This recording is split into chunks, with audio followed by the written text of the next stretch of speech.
TCU basketball keeps their postseason hopes alive with a win over a top 10 Texas Tech team.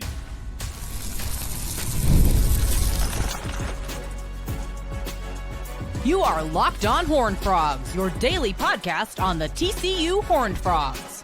Part of the Locked On Podcast Network, your team every day. Locked On Horned Frogs, your team every day. I'm your host, Steven Simcox. I've been covering TCU athletics for the past 12 seasons. We'll talk later on in the show. TCU is in the top 5 for a 2026 offensive lineman that I really like from Colleen Shoemaker. We'll also get to some of your thoughts and comments on the last few shows this week. But we typically start with football. We start today with hoops because TCU basketball has taken a big step forward in giving themselves a chance to make the NCAA tournament and be back in the bubble picture. And they did that by defeating Texas Tech tonight by a final score of 69-66 in Shalimar Arena on Desmond Bane's retirement jersey night. A bunch of storylines here. I'll start with this. It felt like about midway through the second half, I would come on here and talk about this being the Trezarian White game because he was feeling it. He ended up with 16 points. He was 3 of 7 from 3, which I guess the three-pointers that he hit were just big, so it felt like he shot the ball better than he did. 5 of 12 from the field. But he hit 2 threes in the second half, one off a ball screen from the wing, and then later on in the half, in transition, David punched through an outlet pass. He gathered it. It was like a 1-on-3 break, and he just pulled up from the wing again, drilled another 3, put TCU up 50-42.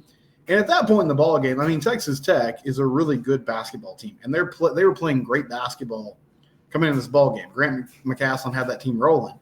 So not that it was over, but it was a moment where you thought, okay, maybe they could win this game by like double digits if they can keep playing like this. And Trezarian I was super excited about him when they landed him in the portal from UNC Wilmington, because he averaged like 18 points a game.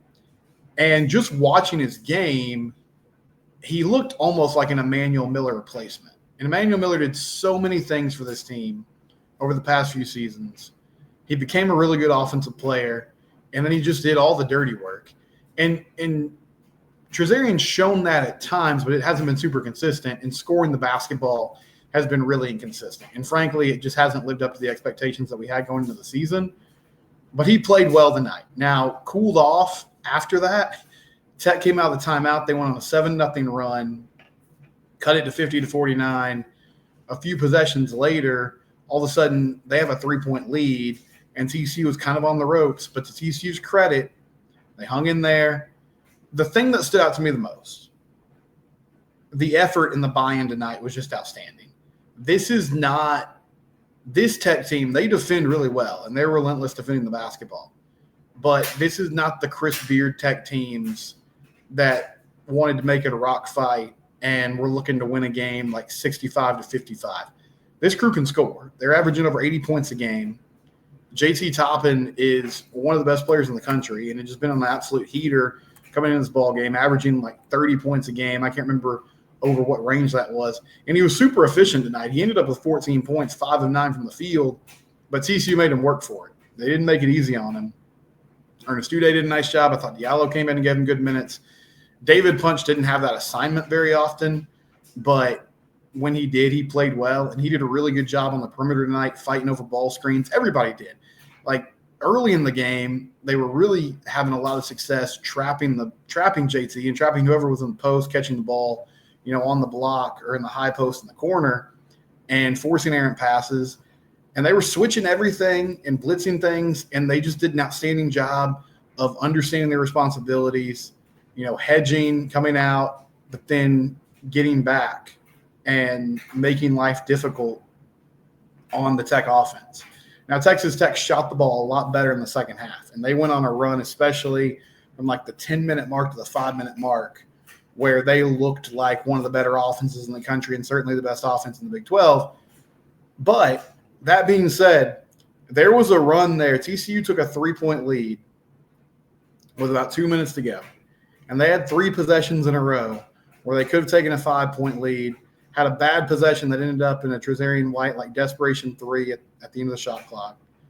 And then Vashawn Ouellette got fouled, kind of a bailout. He was sort of out of control. He got fouled driving in. He got to the line but missed the front end of a 1-and-1. And then Noah Reynolds missed a layup. But on the defensive side of the ball, they got stops. They forced tough shots. They rebounded the ball well. White was in a scrum down at the bottom of the pile, and he called the timeout. And I talked about this after the Arizona State game. It's really insane for a team that – this is a 500 basketball team. That's really what they are in conference play. Now, they're 8-7 now, and this is a big boost. But it's incredible how many big shots they've hit, and particularly Noah Reynolds. Now, Vashawn Ouellette hit that huge 3 against Oklahoma State, basically at the buzzer to win that one. But Noah hit a big 3 against Arizona State. That was the game winner. He had game-winning buckets against BYU and also Kansas State earlier in conference play. And there was a 10-second differential between the shot clock and the game clock. And TCU was trying to play keep away and not force anything. And all of a sudden, Noah got the ball up top, but he was about 30 feet from the hoop. And it's oh no, there's 10 seconds on the shot clock. Got to go. So he dribbles in. He picks up his dribble at the free throw line, pivots around, and tries to find somebody to pass it to. There's nobody there. So he just puts up a turnaround jumper and buries it to give TCU a 5-point lead. Now, Tech came down and hit a 3, and then Noah ended up splitting a couple of free throws. David Punch had a stop at the buzzer to win the ball game. But what a win, man. A court storming, fitting that they could get it done and win a big game like that on Desmond Bane night. Desmond had an outstanding career. He's turned into an incredible NBA player. And this victory sort of reminded me. Now, the team that Desmond was on that upset Baylor that season, that team was even in worse shape than this group. They had no chance of making the postseason. But he went on a flamethrower. They ended up taking down Baylor at home. Tonight, in similar fashion, TCU takes down a top 10 Tech team. So what does this mean? Well, up to this point, bracketology-wise, TCU hasn't really been featured much. Their net ranking is in the 70s. Now, I haven't checked. It's going to go up after this victory. But this was another quad 1 win. That's 2 quad 1 wins in a row. They have a 3-8 record in quad 1 games, which is still not outstanding. But I saw on the broadcast tonight, at least as of now, they have 4 more games on their schedule that give them an opportunity to get quad 1 victories, which would be a huge boost to this resume. Now, you can't let up here. You're 8-7 in conference play right now. I think you got to find a way to get to 12 wins. 12-8 in the Big 12, and then a decent showing in the Big 12 tournament will give you a really good case for an at-large NCAA tournament berth. You take on Cincinnati on the road at 11 a.m. this Saturday. Need to find a way to win that ballgame. Now, they also get West Virginia and Morgantown, UCF at home, Baylor at home, Colorado on the road. Won't be easy to go 4-1 in that stretch, but they're playing really good basketball right now. And this was a gotta-have-it, must-win type of ball game to keep yourself at least in the discussion. And they got it done. They played outstanding defense tonight. They scored enough. Jace Posey, I don't think his line ended up being that great, but he gave them good minutes once again. He ended up, with 4 points, had a huge turnaround alley-oop dunk.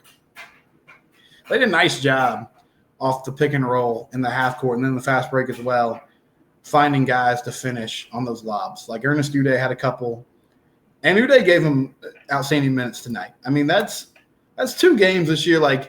It's always sort of up and down with Ernest, but that Baylor game on the road and then this ball game at home, 11 points, played really good defense, just did his job.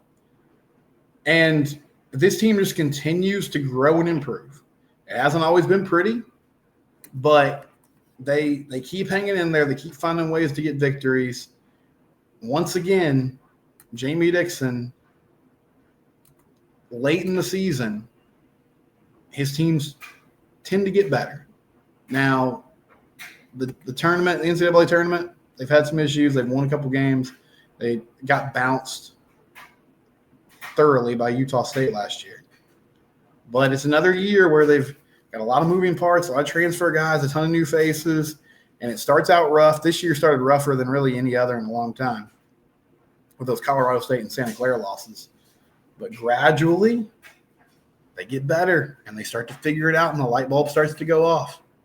Somebody asked me the other day, I think it was Big Easy, what's happened to Isaiah Manning?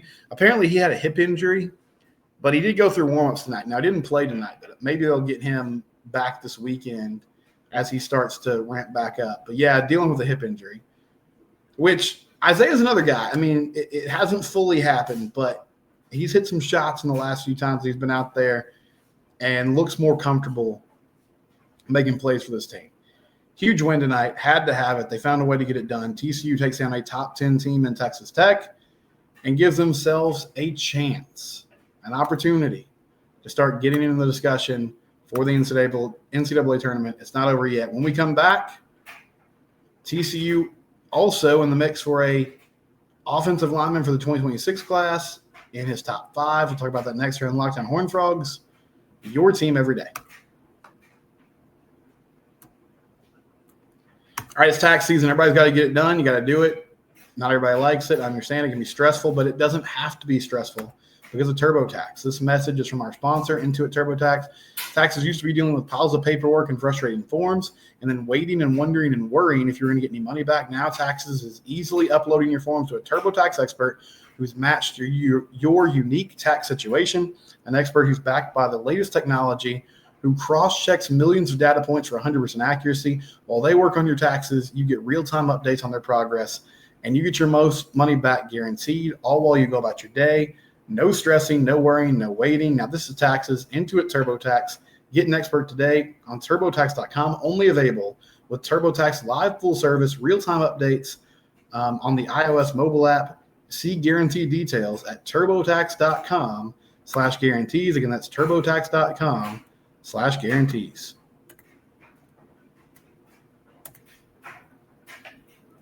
So I'm trying to keep an eye.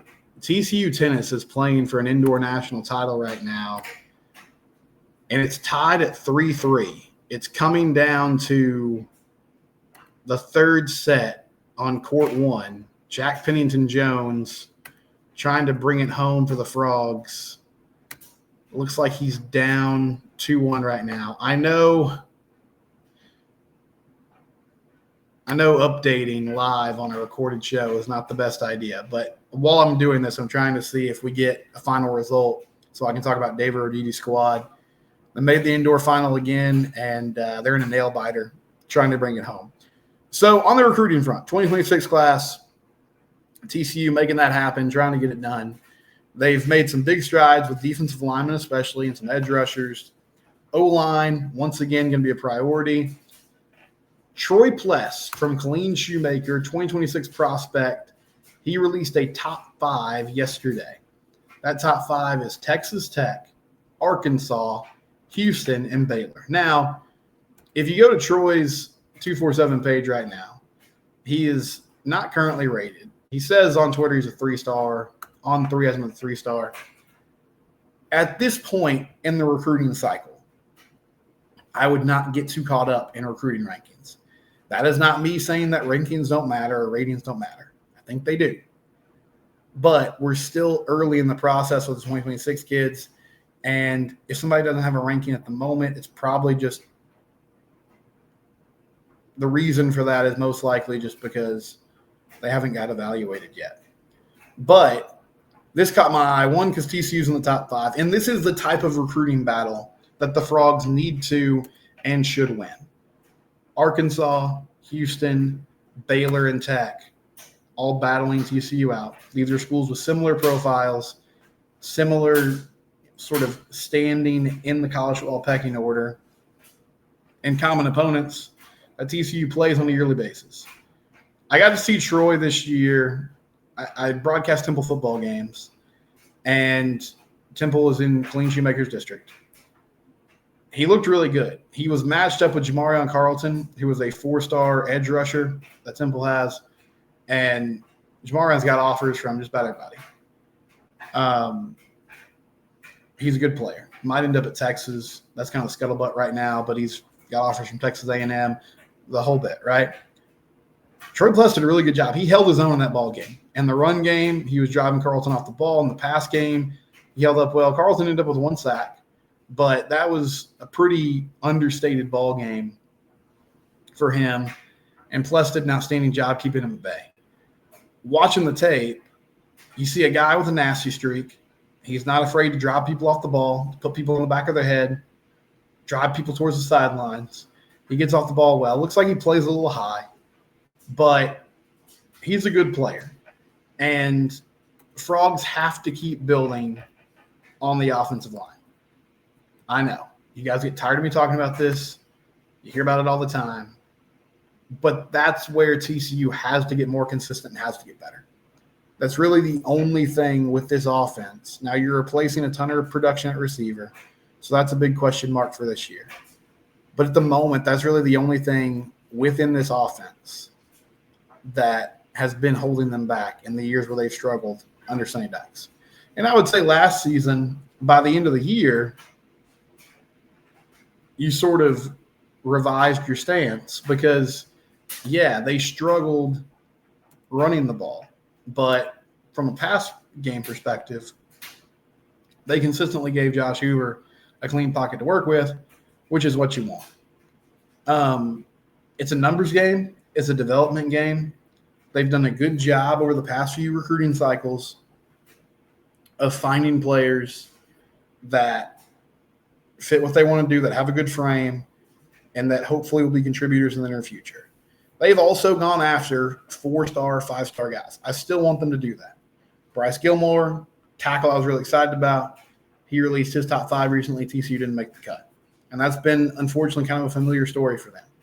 But I think they have done a good job identifying talent and winning these types of battles. And you have to keep doing that. This is the type of player that I think TCU needs to lock in on. And he's listed at 6'7", or 6'5", 275.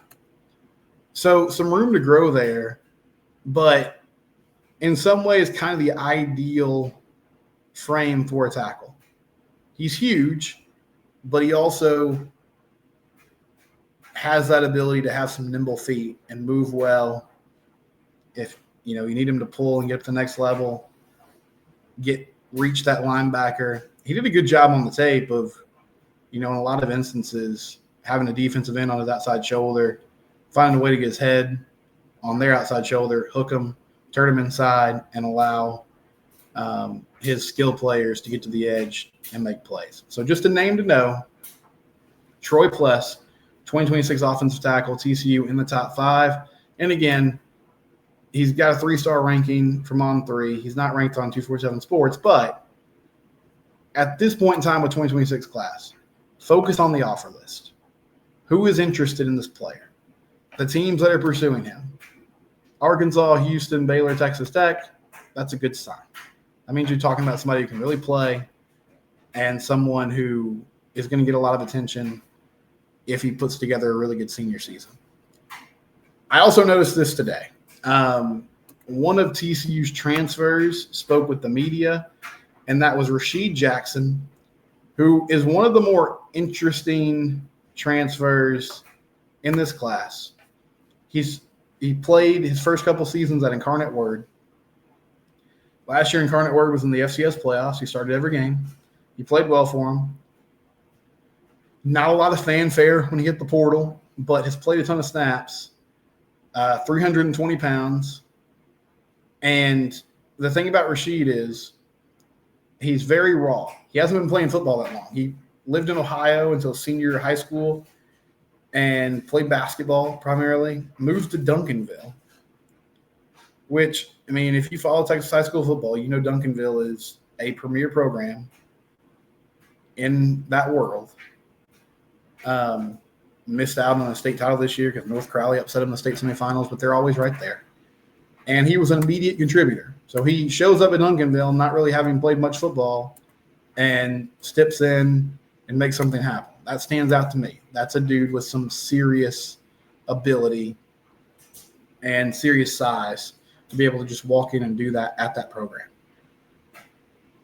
I'm skeptical that he'll be a big part of what they're doing in the 2 deep this year.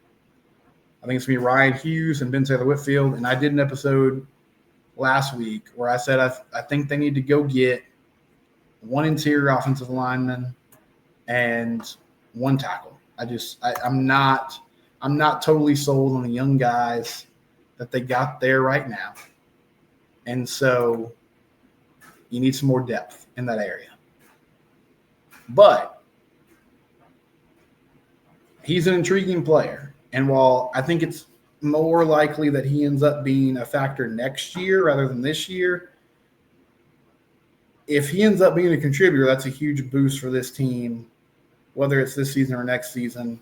And it would be a very good evaluation by this TCU staff on a guy who wasn't super highly scouted when he left. And he fits what TCU has been doing in the portal recently, which is they really seem to lean on guys who have a lot of experience and have played in the past, and you just know what it means and know what it takes to play college football. Yes, he's jumping up a level, but he's got a lot of time as previous stop where he was on the field contributing. When we come back, we'll get some of your thoughts. It's Locked On Horned Frogs, your team. We do it here every day.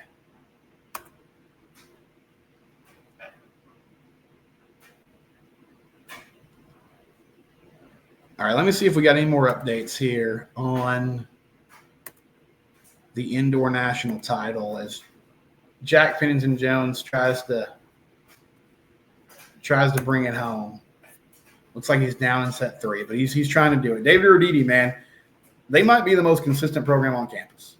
I mean, honestly, just truly special what they're able to do on a year in and year out basis. And I'm so stoked for basketball. Like, I really thought this group was dead in the water, and that was a big-time win, man. The at home, take down a Tech team that was red hot, and that was just doing everything right. Yeah, that was a huge win against Texas Tech. Jacob Langford said in yesterday's show in the YouTube comments, Desmond Bain night at the Shawley against a top 10 team. Big chance, but not holding out hope. You should have held out hope. But I'm with you, man. I didn't have high expectations. I thought that was a tough matchup against a Tech team that can really score it. But they did play Tech well on the road a few weeks ago. And Baylor at home, if they can sweep that series, pick up a couple more wins, get to 12 wins in conference play, man, that would be a big deal. If you missed it yesterday, one cool thing about doing the show, sometimes parents will chime in and give us some information. So Ashley Jackson, who's Travis Jackson's mom, let us know that there's going to be no spring game this year. It's a precautionary thing. I think part of it is make sure you keep everybody healthy. But Matt Rule talked about this recently. There's really no reason for schools to do the spring game like they used to do it in the past. Put it on TV, make a big to-do about it, have the fans come out and celebrate. Because while you want to do that for the fans, while you want that for your players, and it is beneficial from the standpoint of you get to see them in a live and real environment. At the same time, in today's world of college football, it also gives other teams the chance to get a look at what you're working with from a personnel standpoint. From a scheme standpoint, definitely, but also, hey, who's that sophomore that's making plays? Who's that freshman that's making plays? Do they have any interest? And coming here instead. There's so much tampering now that happens across the sport that it's a bummer. But it does sound like they'll have some open practices, and TCU fans will get at least a couple chances to see this team in action. Big year coming up, man. Big year for this coaching staff. Big year for this core group of players that's been together now for a while. A lot of returning production, continuity within the coaching staff, a real chance to do something special and be a factor in the Big 12 championship race. But you got to execute. You got to play well. Hearing they've done some media availabilities during the offseason program, though, and hearing these guys, it sounds like everybody's locked in, pulling the same rope. Whether the schedule gives you hope or not. I think the fact that they went on a run at the end of the season, it gave the team confidence. And sometimes that's all that matters, because if they believe, then at the end of the day, they're the ones that have to get the job done. We'll be back tomorrow. It's Locked On Horned Frogs. It's your team. We do it here every day.